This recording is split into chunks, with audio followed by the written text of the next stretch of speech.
One is not to bring in. Oh, no, that's not. I have been collecting lately, like jar kettles. I don't buy the clear ones anymore.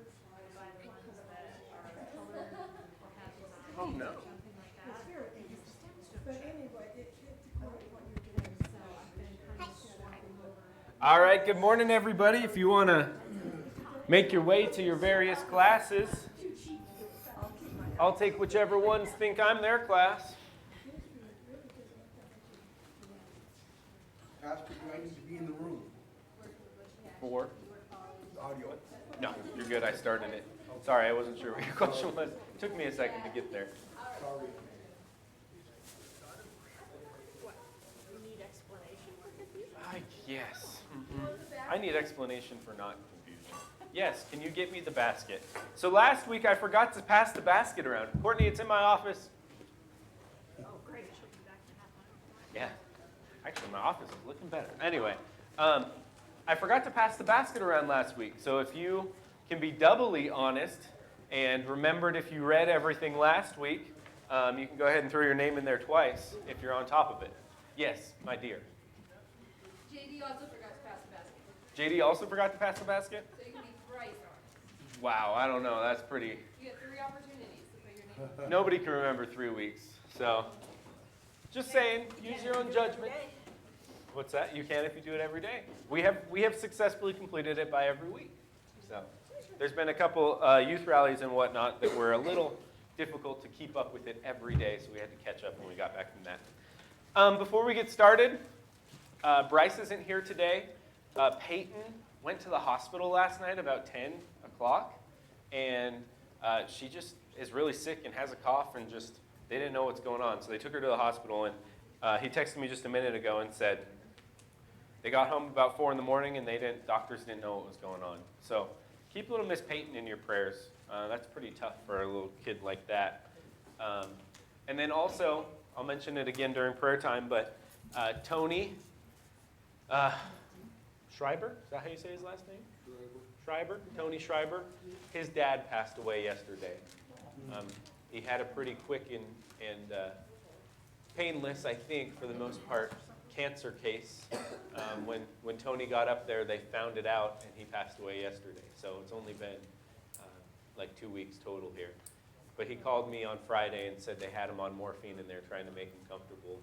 It's probably the last few days, and he passed yesterday. So keep his family in prayers, and Tony's dad's wife, his mom. Just keep them all in your prayers. I know him and his boy are up there. All right. Well, we have been cruising through the book of Numbers,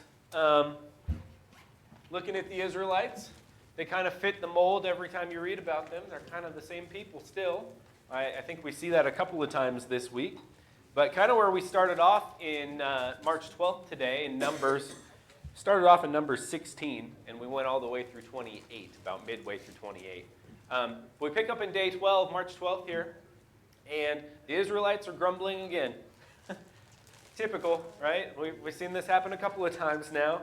But this time it's more specifically at Aaron and Moses, basically at the priests, right? Kind of questioning their priestly authority, and they're just after them this time. That's kind of the victim. Not God, but the priests. So God chooses or uses Moses to show them a sign of the priestly power and God's power all at once, and he gives them a sign through the staff. And so we kind of read the story through the staff to show the Israelites God's power and the priest's power there. And then also kind of on the 12th, just kind of a little caveat on the end of that, talked about the land ownership and how the priests were to have no land. Basically, their promises are to be the land of the people and of God, right? And so just kind of a little piece on that. And I'll let you guys have some comments in a minute. On the 13th, in the Old Testament, Numbers, we see the declaration that Moses and Aaron will not be entering the promised land. Why? Because they did not trust God. They struggled with faith, is another word we'd use, but they struggled with trusting God. This ties back to the spies that came back. This ties back to where we're at currently. So we also see that kind of in line with the story of Moses striking the rock the second time. This ties into that not trusting God thing.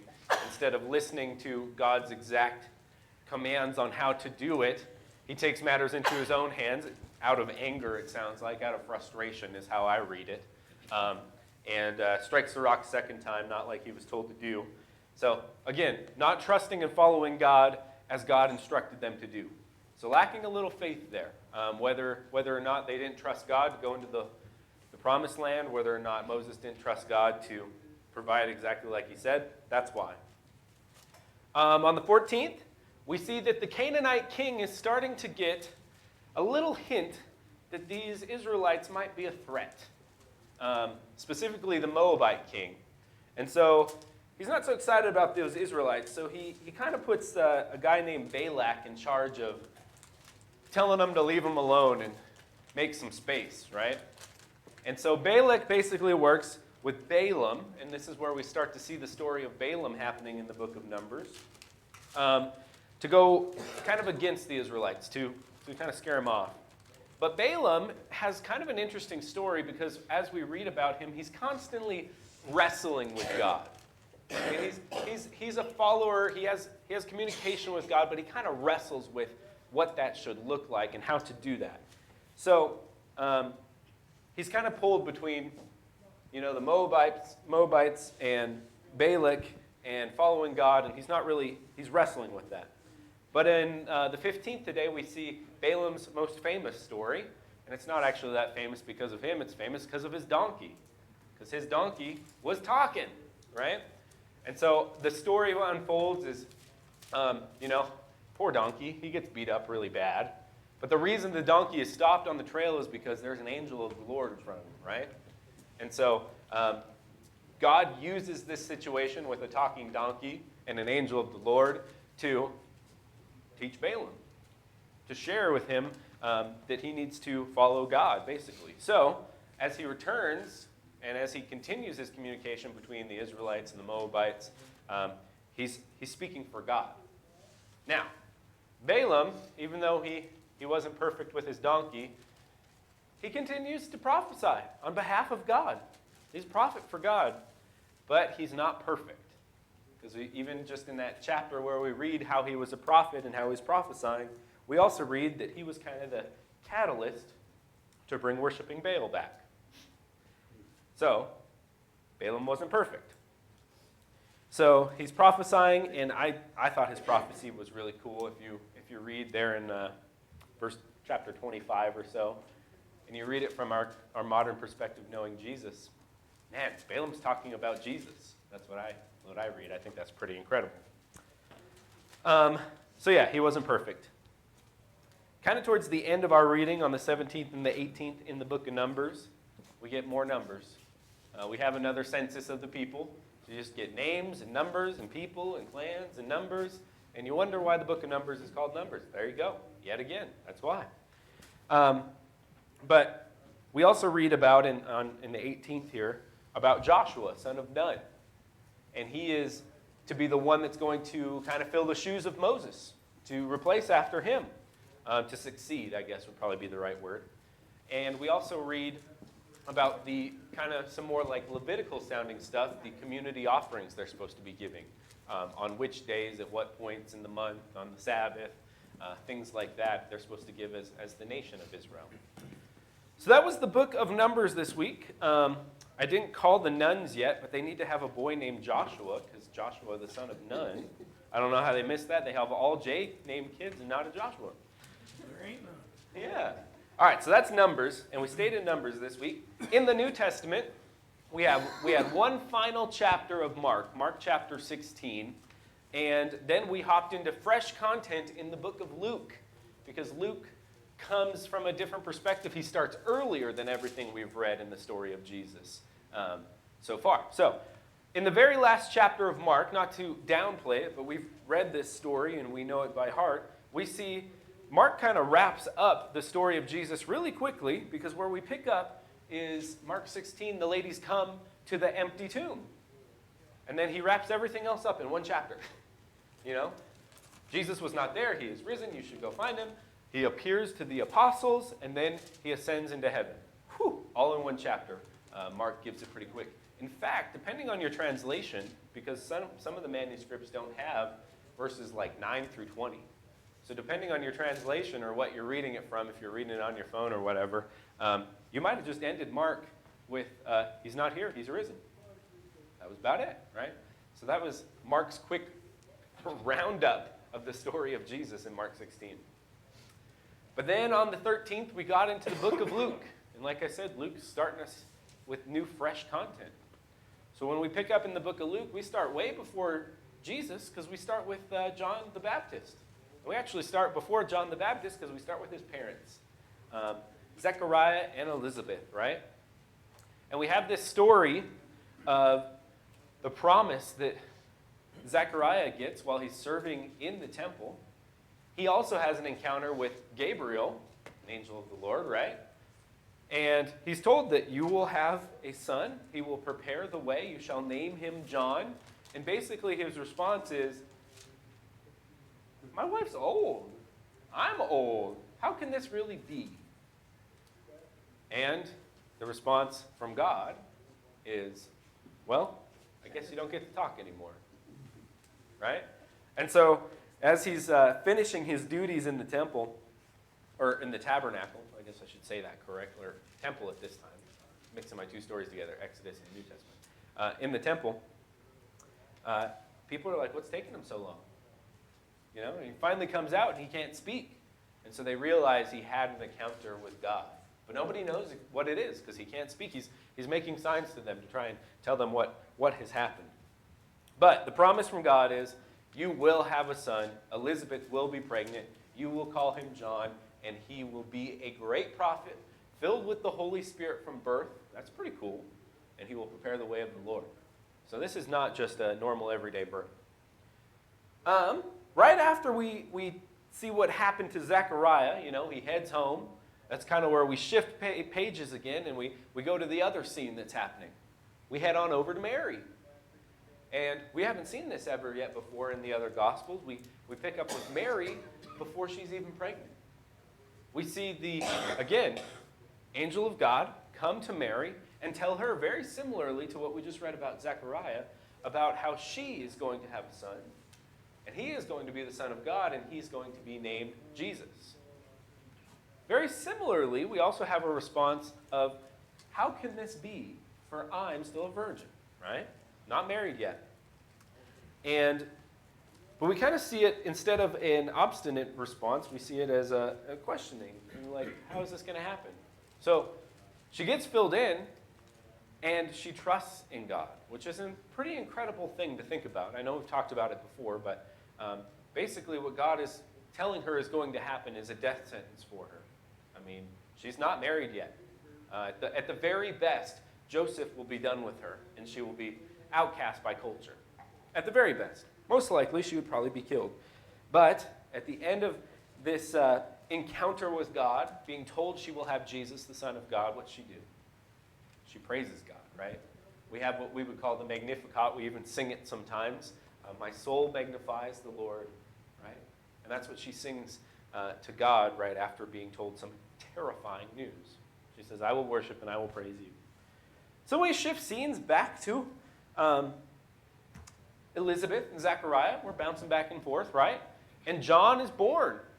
And everything that was told to Zechariah is now kind of revealed. And even Elizabeth knows it. I don't know if they had the conversations or if she knew by God, but on his circumcision day, everybody's like, you should name him Zechariah, because that's his dad, right? And she's like, no, his name is John, given by the Lord. So they name him John, and we kind of see a quick little wrap up about how he is going to grow, and he's going to live in the wilderness, and he's going to be a great prophet, and he's going to grow and prepare the way for the Lord. So that's what he does. That's kind of the end of where we read in day 15, John's in the wilderness. Popping back over to Joseph and Mary, Mary's pregnant, and there's a census that's declared. So they need to go back to their hometown. So Joseph and Mary, who we read as Mary is Joseph's betrothed, so they're to be married, they go back to Bethlehem, where Joseph is from. And Jesus is born there. We know this story pretty familiarly, but there was no room in the inn, so he was born in the barn, placed in the manger. But he was born as the Son of God from Mary, from Joseph. We see something we don't get to talk about that often when we talk about the birth of Jesus. We talk about, the shepherds that come. We read about them here. We talk about the wise men. We read about them other places. But one thing that's really awesome is we read here in Luke is we see about Simeon. So right after Jesus, day 8, he's to be circumcised and blessed in the temple and all of that. Joseph and Mary are going into the temple, and Simeon sees him. This is just an interesting story, right? Simeon has been in the temple every day, praying and waiting for the Messiah to come. And he sees a little baby, and he knows. It's kind of crazy. Wow, he knows. And he approaches Mary and Joseph, and he shares with them, and he says, basically how he wraps it up, he says, I can now die because I have seen the Messiah. This is the baby right here. And he doesn't use those words, but that's the sentiment he has. And that's just kind of cool. So we don't talk about Simeon that often. We also don't talk about Anna the prophetess very much. Very similar stories tied together there as we transition into day 17. But after that point, again, we kind of quickly see Jesus growing up. The next piece of the story we see, he's 12 years old, right? He's growing in wisdom and stature. And they're in Jerusalem for the gathering. And they lose Jesus. There's a lot of people. There's a lot of family. He's probably with them, right? But eventually they realize he's not with us. Where's Jesus? So they turn around. They got to go find him. Where did they find him? Well, he's in the temple. He's in the temple. And I caught a couple of things. He was listening and asking questions. That's what he was doing in the temple. And then they find him and they say, what are you doing? He says, well, don't you know I be about my Father's business? Jesus is growing not only in age, but he's also growing in wisdom and his knowledge of God. And he was doing that in the temple. Very interesting. All right, very last day of Luke, and then I'll let us go to questions because I'm taking plenty of time. We hop back from Jesus. We go to John, and this is kind of where their crossroads are going to meet, right? But we see where Jesus' cousin John and what he's teaching and the people he's impacting, and it's pretty incredible. He's baptizing for repentance and for the forgiveness of sins. And everybody of all different walks of life is coming to him to be baptized and asking how to live life, basically, right? That's what's very crazy to me. It's like almost his answer is always like, be a good person. He forgives their sins, and then he basically says specifically to everyone, be a good person. Stop stealing taxes if you're a tax collector. Just take what you need to. If you're a soldier, please don't torture people and don't take money from them, right? Everyone, if you have extra food, give to people without food. If you have an extra shirt, give to the person without a shirt. Be a good person, right? That's what John's whole message is. But John was preparing the way for Christ. And where we see them intersect right here in Luke's account is in chapter 3 at the baptism of Jesus. And Luke gives it pretty quickly. But one of those people that was baptized by John was Jesus. And we see a quick little snippet of things that John goes into more deeply. But we see everything about how God was well pleased with him when he was baptized. So we kind of have transitioned between John and Jesus and John and Jesus and their families. And then they came together right here in Luke chapter 3. So that only happened in 3 chapters of the book of Luke. All right, that's the Old Testament and the New Testament. All right, so we have Numbers, the last chapter of Mark, and the first 3 chapters of Luke. What did you guys see this week? Just wanted to point out something. Greg's going to have a microphone for you, too. That way we get you. Simeon was told, and it had been revealed to him. It says when Simeon was waiting, and the Holy Spirit was upon him, and it was revealed to him by the Holy Spirit that he would not see death before he had seen the Lord's Christ.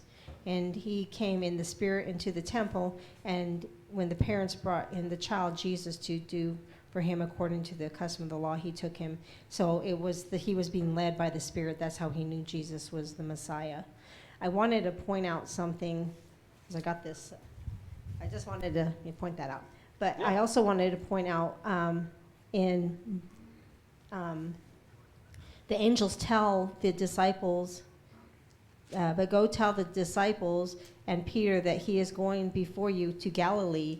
But when Jesus, before he was crucified in the garden, he told them, he says, you will all fall away, for it is written, I will strike the shepherd and the sheep will be scattered. But after I am raised up, I will go before you to Galilee. So to me, I'm thinking, why weren't they waiting for him in Galilee 3 days later? Yeah. Again, kind of, he told them, but they didn't get it, right? like- Situation. Yeah. So Yeah, this is just kind of a random question. What versions is everybody doing their 1 year reading out of? NIV? So that's the same as us. What's that? NA?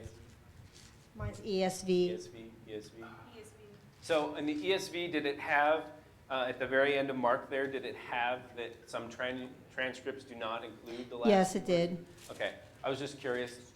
I have 2 versions of the 1 year Bible at home, and I just wasn't sure what the other ones read. So anyway, Oh. just a side note. Yes. So I want to go back to some of my, I just, when God told Moses, "Hear now, you rebellious, you rebels, shall bring forth for you out of this rock," and Moses lifted up his hand and struck the rock with his staff, and then God tells him, "Because you did not believe in me to uphold me as holy in the eyes of the people of Israel, therefore you shall not bring this assembly into the land that has been given them." I mean, we know this whole story, but when I was reading it, my heart just sunk for Moses. I think in all of the trouble that he went through, those 40 years of bringing him through that, listening to him, he made this one mistake. And it just amazed me how when God told him this, Moses, it was like he accepted it. He never argued with him. He never, he knew he had done wrong, and he just took his, and then the other thing is when they brought Aaron up, it says, Aaron shall be gathered to his people and shall die there. So he's not even dead. They're like, okay, you're going to die, and we're all going to go, and we're going to watch die, and then he died. It's just like... Yeah. Well, the point is that they don't make it, even though they're the ones that, for lack of better words, dealt with all these people all these years, right? I find that just kind of sad, but then I think to myself, we don't know what... We know that Moses was with Jesus on the Transfiguration, so we know that, maybe Moses knew, okay, yeah, I'm going to die, I'm going to go be with God, so whatever, I don't get to go to the promised land, but I'm going to the real promised land. Maybe that's why he accepted it so well. Whether he grumbled or not, we know where he's at, right? Basically, is kind of the idea. Yeah. Do some other people have some comments? I want to give everybody an opportunity. We can come back to you, Nancy. I'm not saying you're not allowed to. I just want to make sure we make the rounds. All right, up front, Greg, I got Terry, and I got Courtney, and I'm probably getting somebody else by the time that they're done.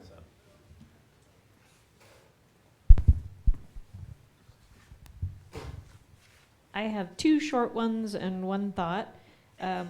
Because we were reading the Old Testament and the New Testament together, I realized that Joseph and Mary probably didn't have a whole lot of money because they bring pigeons instead of a lamb for Jesus. And I didn't think about that. Yeah. But it's always, if you can't afford a lamb, you can bring birds. Yeah. So apparently he wasn't in any way wealthy. The one that Nancy just read, I love the fact that the angel specifically says, go tell his disciples and Peter. I just think it's cool that he calls Peter out because everybody knows what Peter's done, or at least Peter knows and God knows. And so God calls him out specifically. But the one that I really thought about this week is the Proverbs reading. And it was, and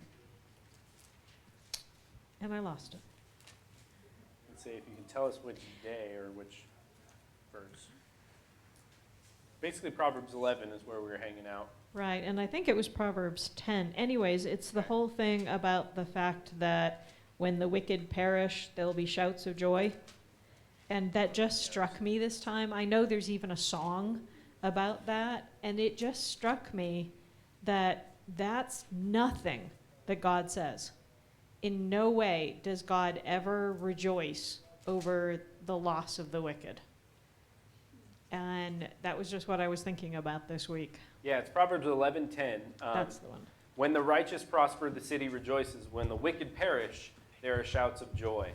Basically, in the context here of basically the godless versus the righteous living life. And I think I kind of thought about that one too a little bit, because we're talking about the worldly side of it here, right? The righteous people, the godly people, basically, for lack of better words, cause good to happen in the world. But when the wicked people are finally gone, we're just happy they're gone. Like, not to belittle it, but yeah, we feel that sometimes, don't we? I think there were a lot of shouts of joy when Hitler died, when Stalin died, when Pol Pot died. And we I think continue. There was a lot of relief that those evil people were gone. Sorry, but I just believe that. Well, there was Yeah. rejoicing. All right, Courtney, I'll let you. Did you have more there, Terry? You passed the mic on. Okay.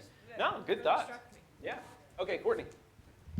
Okay, I'm gonna start with a big thought and then it's gonna come in. Okay. But almost a year ago, last fall, I guess that's not a year, 6 months ago around. But when Nancy and I and other ladies were studying Psalms, we kept finding this word in the Psalms, equity, that God will judge with equity.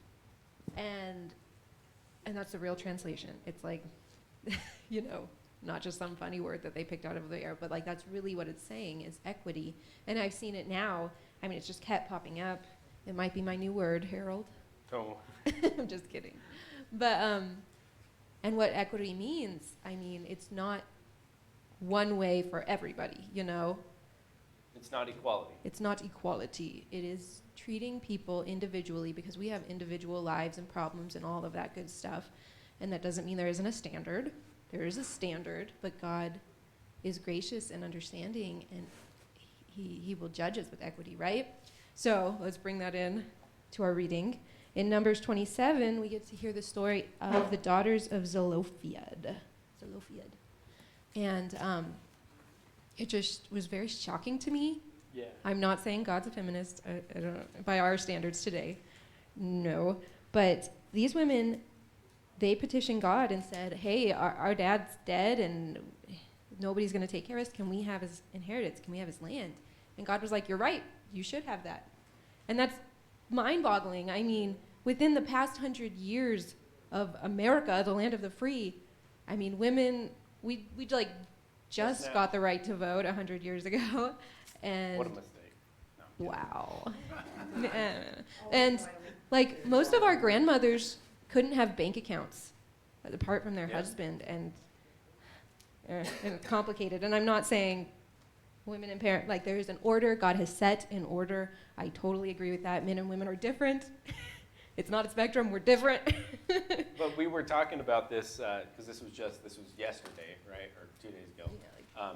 And this is crazy, like unheard of, right? Mhm. But God still sees what is righteous and what He should do, and it breaks the norm of the culture. And this example here is a great one, because the norm of the culture is no daughters should ever have that inheritance, right? And it just emphasizes that what Jesus said, you know, God desires mercy, not sacrifice.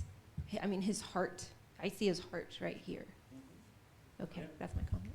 Yeah. Again, it kind of foreshadows the idea of Jesus, reading this alongside the New Testament, right? We've read the story of Jesus multiple times. But what Jesus comes and he does is he shatters culture and law to make it righteousness, right? And that's exactly what, it's a simple little story about property, about daughters and property, kind of is showing what God is going to do. He's going to deliver righteousness over law with Christ. Yeah.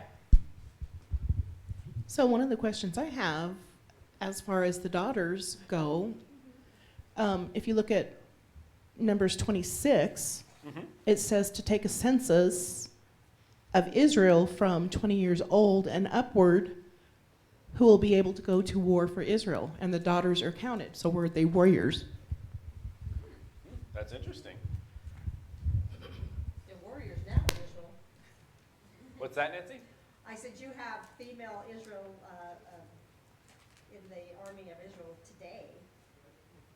No, that's an interesting thought, though, because they were counted. And when we started Numbers, that was the thing that is kind of funny, is the numbers are counted based on different criterion, right?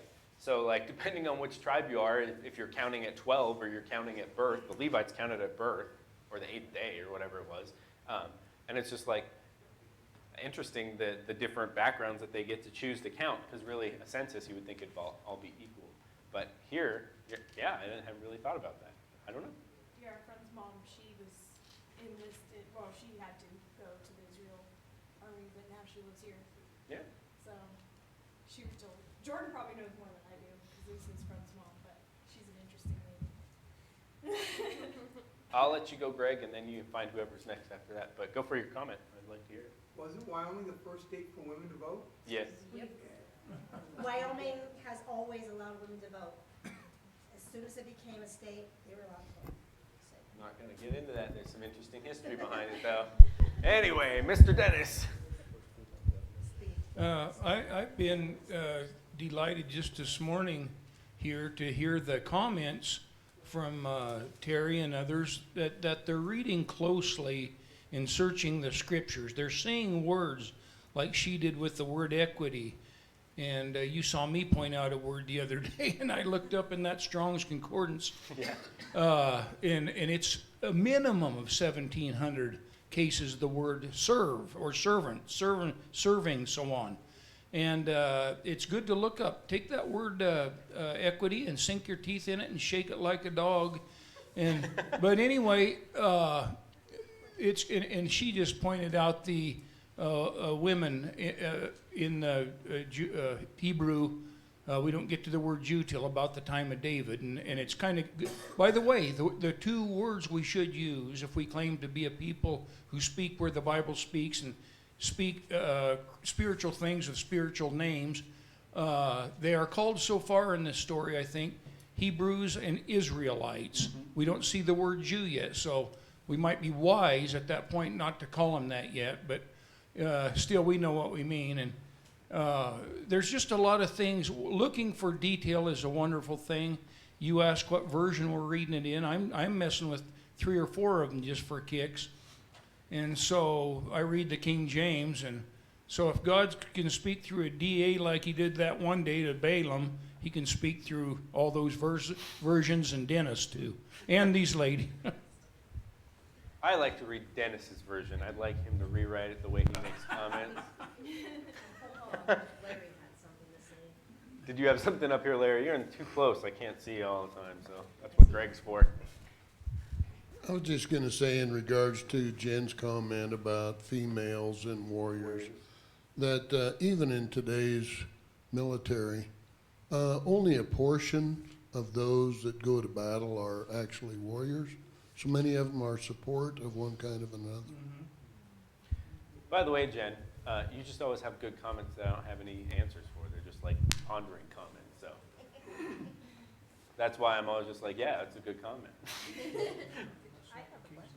Oh, okay. We'll go to Nancy. Do you want the microphone, or we'll come back up to Terry in a minute. So give Nancy one, come back. Just have a Get few your exercise. things about Balaam. Yeah. One of these things that struck out. Let me get my comments out about Balaam before you. In Numbers 21:1, what is this? 14. Therefore, it is said in the book of the wars of the Lord. Now I'm interested. Where is this book of the wars of the Lord? Where is it? I would like to see it. Yeah. I'd like to read it. That's my first question. And then I want to also point out that Balaam was not an Israelite. He was a prophet of God that was not an Israelite. Right. He was from Canaan. And actually, I was kind of confused, even yesterday when I was trying to get my story straight on Balaam, because I was like, okay, so he's speaking on behalf of God to the nation of Israel, but he's not an Israelite, right? And I had to look it up online to make sure I wasn't crisscrossed there, because I was wondering, he wasn't an Israelite, right? And he must have been a well-known prophet, and because other people, other nations looked towards him, and he had the ability to curse or bless. So when Balak come to him to curse Israel, he talked to God, and God's like, no, you need to bless my people. So he must have been a well-known prophet and non-Israel prophet that all nations came to for prophecy, for you know, cursing and blessings. And then I thought, well, you know, this whole thing with the donkey, I'll see if I can find it here. But when the donkey starts talking to him, it's like Balaam doesn't show any shock or anything. He just starts to have a conversation with a donkey. Poor donkey, man. That guy got beat up so bad. He was just terrified of the angel of the Lord standing in front of him. But yeah, you're in the book of the words of the Lord. We read that too. It was like, what is that? Yeah. We don't have that, and we don't. Well, maybe- So anyway, we had kind of that same thought when we read it, which is kind of funny. Research that, because that's obviously a book that They had. and I like to, You guys have heard me talk about it before. I really like Balaam's donkey story. I like it from the spiritual mindset, thinking about angels and God's power on this earth. So anyway, I really admire that story of the donkey, how he saw the angel and just was like, no big deal, there's an angel here. And Balaam didn't get it until the donkey started telling him. It's just crazy. That's my question. If you go back to Balaam's story, okay? Princes come to him, they make a request of him, he goes to God, God says no. He goes back to the princes, says nope. They go back to the king. He sends more. He goes to God, and God says okay, or finally gives in. Go for it. And then he gets in trouble. I'm confused as to was he not supposed to go back and ask God again once God said no?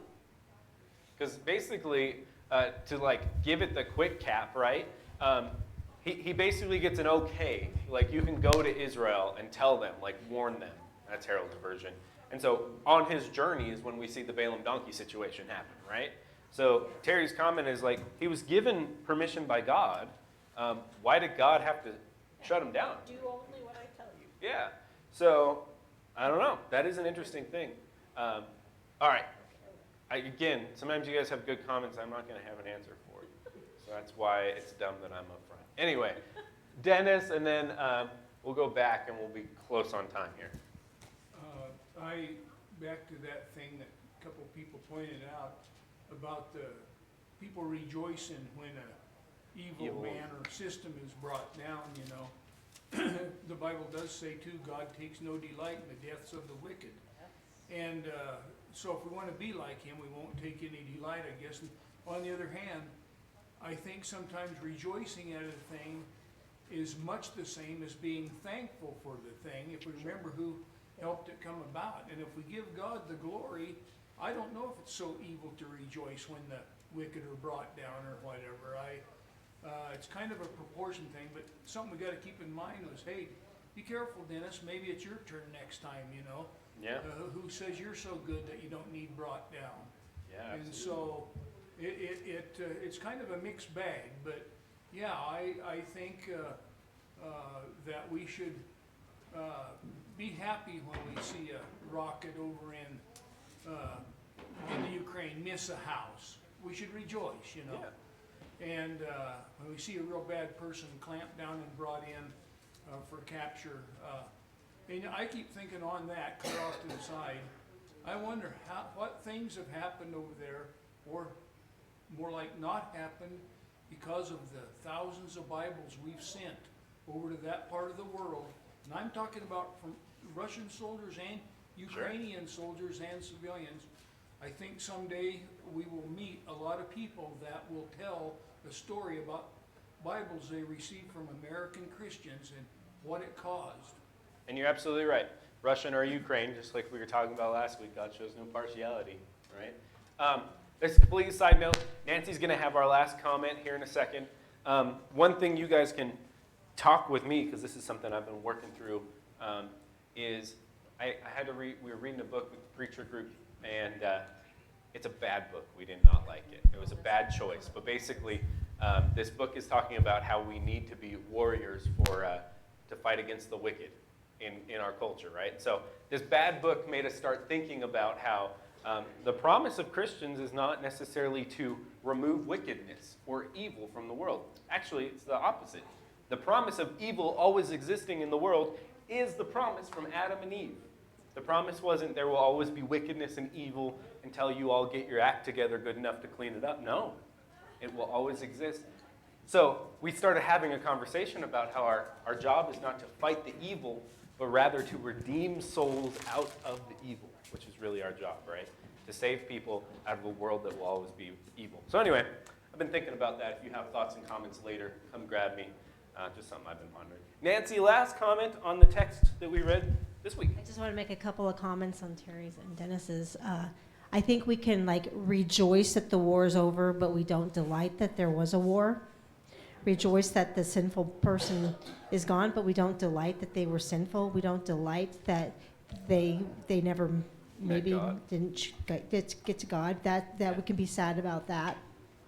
And also the thing with Balaam, I was confused too, like Terry, and I didn't bring it up, but I thought to myself, well, maybe the reason, because God knew Balaam's heart when God said you can go for this purpose, but God knew Balaam's heart, and he was going for a different purpose, so he had to stop him and say, whoa, whoa, whoa, whoa. I told you to go for this purpose. Now you need to know what you're going for. Now go ahead and go now that you know. Do what I actually Yeah. said. And Yeah. I just wanted to bring up one more thing about, and there was a prophetess, Anna, the daughter of Phanuel of the tribe of Asher. And she was advanced in years and having lived with her husband. I just wanted to bring that up about being that prophetess. I think she went to, and coming up at the very hour, she began to give thanks to God and to speak of him, and who were all waiting, who were waiting for the redemption of Jerusalem. And this is at the time know, of Jesus being brought yeah. into the temple. This is all And- right then. So we had the Simeon and we had the Anna. Right next to each other, yeah. Yeah, and and just that, the female prophetess. I just wanted to point Yeah. that out. We hung out on that for a second too. It was like, so there she was. That's pretty much all you can say about that, right? That is a fact. Interesting. Anyway, all right, guys. Next week we will pick up right here in today. So that's what is today, 19th? Yes, picking up on the 19th, and we will read through the 26th. We'll see you again next week for Bible class. You want to check and see, is redemption of Jerusalem the same thing as like redemption of the people? Are they both still expecting, we've always talked about the Pharisees and the expectation. Sure. Are they thinking this is the person who's gonna overthrow the Romans and free Jerusalem? Yeah. You know, the That's kind of the place. perspective we usually take, is what they think is That was like, Yeah, but I wonder, because they both talk about that, so I wonder what does that actually mean to them, basically. Yeah. Not in our interpretation. Yeah, because what they thought it meant. we can look back and say that, but I wonder what it meant to them. That's a good question. Maybe I should look in my, I have a Jewish Bible, or whatever they call it. Where it's, yeah, but they've got the cultural footnotes. That might be Jewish Christian Bible or something like that. because when you mentioned something about